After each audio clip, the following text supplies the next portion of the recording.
kids, I'm Lawson, and if you were here IRL, I'd totally share this tasty snack with you. Wait, what? No! The microwave has betrayed me. This was my last bag. My afternoon snack is ruined, and thus my entire afternoon. My afternoon may be a loss, but I can still make your day with an awesome story. And this one comes from Ezra, who's on my cousin's swim team. Now, Ezra has discovered a hidden talent. He can spell anything. Anything. A-N-Y-T-H-I-N-G. Anything. Even the very hardest words. Glockenspiel. Glockenspiel. Glockenspiel. Ezra has worked so hard at his spelling words that he wins the school spelling bee, and the regional spelling bee, and the state spelling bee. Now Ezra gets to fly across the whole country to go to the national spelling bee.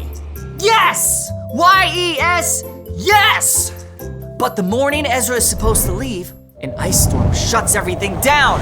All the flights are canceled. No! N-O-O-O-O-O-O! No! Now Ezra's stuck at home due to ice, even though it's 70 degrees outside. But his Uncle Jake, who Ezra hasn't seen in ages, is in town for the week. And Uncle Jake agrees that it's a bummer Ezra can't go to the spelling bee. But he asks, "You wanna go on a hike with me?" And Ezra is not in the mood to explore. But he decides that a hike will be better than a pity party. So, Ezra and Uncle Jake hit the trail. And it turns out that Uncle Jake used to be a park ranger. So he knows all kinds of awesome stuff, like different kinds of rocks. Those are igneous. And Ezra's like, igneous, I-G-N-E-O-U-S, igneous. And Uncle Jake shows Ezra how to find his way with a compass and identify bird calls. That's a horn screaming smew. Smew, S-M-E-W, smew. And in the end, they go geocaching and find a cool box filled with treasure. And while Ezra is still disappointed about the spelling bee, he realizes if he'd gone, he would have missed getting to spend time with Uncle Jake, which is serendipitous. Serendipitous. S-E-R-E-N-D-I-P-I-T-O-U-S. Serendipitous. So kids, make sure to learn your way around a compass. But always remember this, that hope is believing that something good can come out of something bad. And this burnt popcorn has inspired me to learn a new skill, like how to use the old school air popper. See you next time. I'm not even there. Look at that! Wow! Hey, welcome to Story Lab. This week we're taking a look at the story of a guy who had to see it to believe it.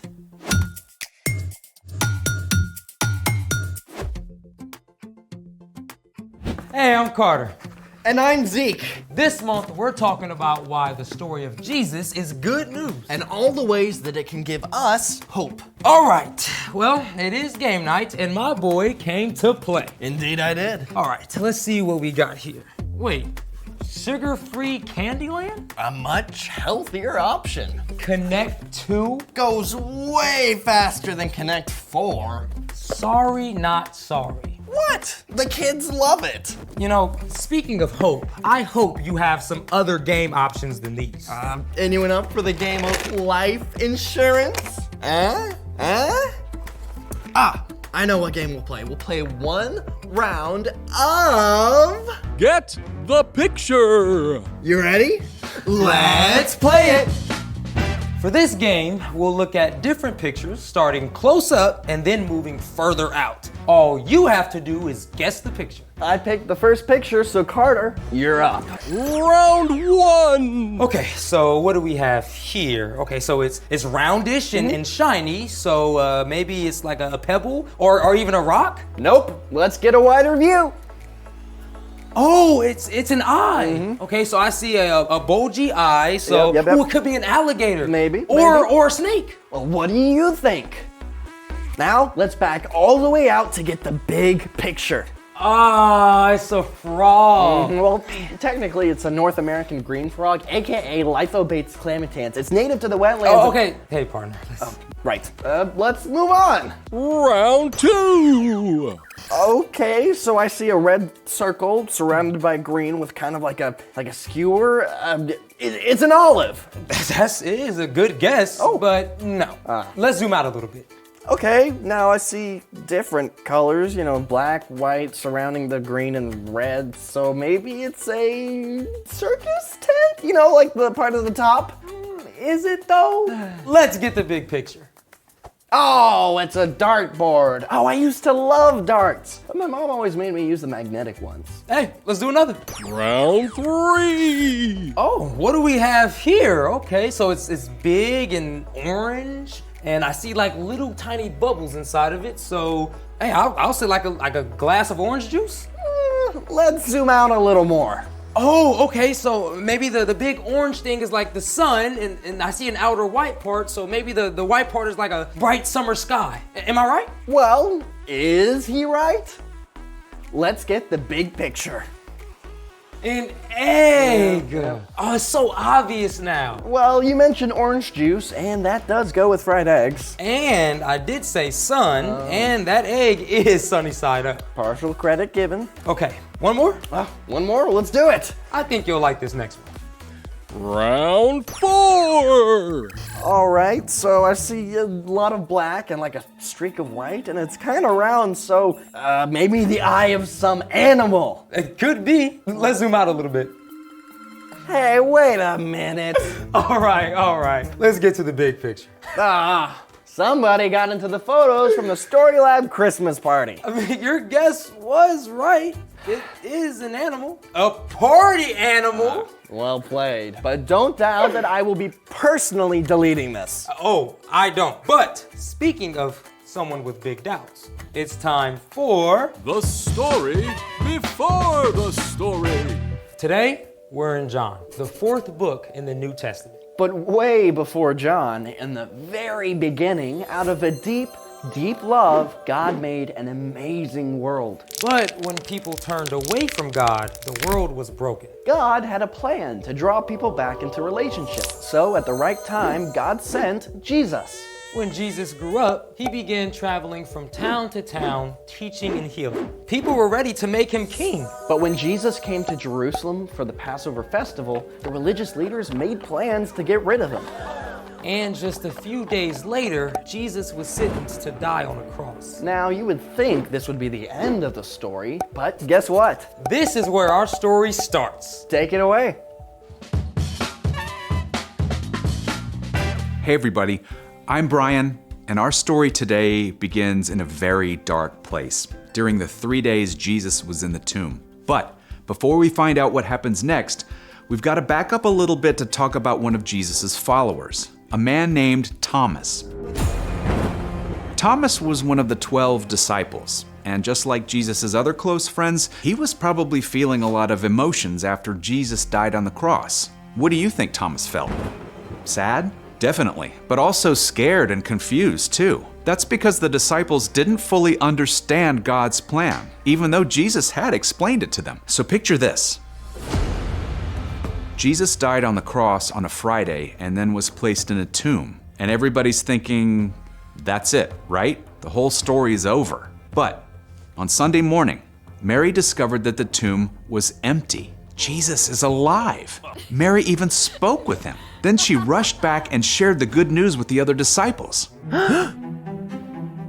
Later that same day, 2 of Jesus' followers were traveling to a village called Emmaus, about 7 miles from Jerusalem. They were talking with each other about everything that had happened. Then, all of a sudden, Jesus himself showed up, walking along with them. And as if that wasn't enough, later that night, Jesus suddenly appeared to the disciples inside a locked room. But here's the thing. Thomas was not with them at the time, and when his friends later told Thomas what had happened, he didn't believe them. First, I must see the nail marks in his hands.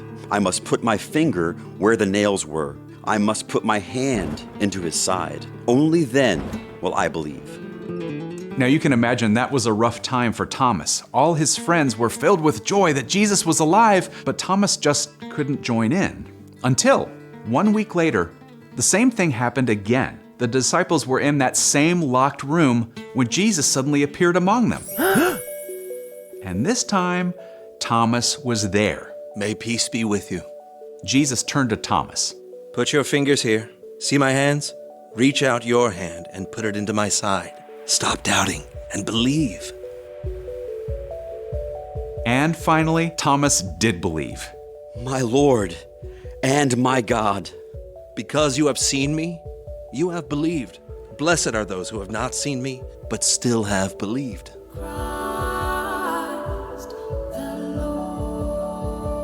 Even though Thomas had been stuck in doubt, Jesus was never angry with him. In fact, Jesus met Thomas right in the middle of his questions. And in the end, it was the presence of Jesus that convinced Thomas, rather than a bunch of answers. The end. So Jesus just showed up and invited Thomas to believe. Even though Thomas had a lot of questions, he still trusted Jesus. Yep. And the same thing can be true for us today. So, what's our part in the story? Well, no matter what's going on in our lives, God has called us to live with hope. And hope is believing that something good can come out of something bad. Exactly. We won't always get to know why some difficult things happen, but we can know that Jesus is always with us in the midst of them. You know, it makes me think of a surprise party, or reading a book, or watching a movie. Sometimes we're not supposed to know all the details of everything all at once. And we really only see one tiny part of a really big picture. Yeah, that's a good way to think of it. And you can know that no matter what questions or doubts you have, you can always take them to God. Yeah, you might not get all the answers, but you can be confident that God is bigger than your question. And that Jesus is always with you. I think you got the picture. Thanks, Brian. Peace. So, here's the thing. Whatever happens, remember God is bigger than your questions. Yeah, and you can take all your doubts and questions to God. God will never be angry with you for asking. You'd never be angry with me, Carter, right? Why do you ask? Oh, no reason. What you got there? Oh, just a photo. A photo of me? Yep. Oh, are we playing another round of Get the Picture? Not exactly. Wait, that's not me at the Cinco de Mayo party. See? Dancing? You know it. Okay, listen, man. I only dance bad, so I don't make you guys feel jealous. Oh, sure. I've never heard that before. Thanks for joining us in the Story Lab. See you next time. You want to see? Yeah, go for it. Can I get some music? All right, let's see it. Okay. All right. No. Come down. Ugh. Well, you're right about one thing. I feel a lot better. Baila que baila la luna, baila que baila mi amor.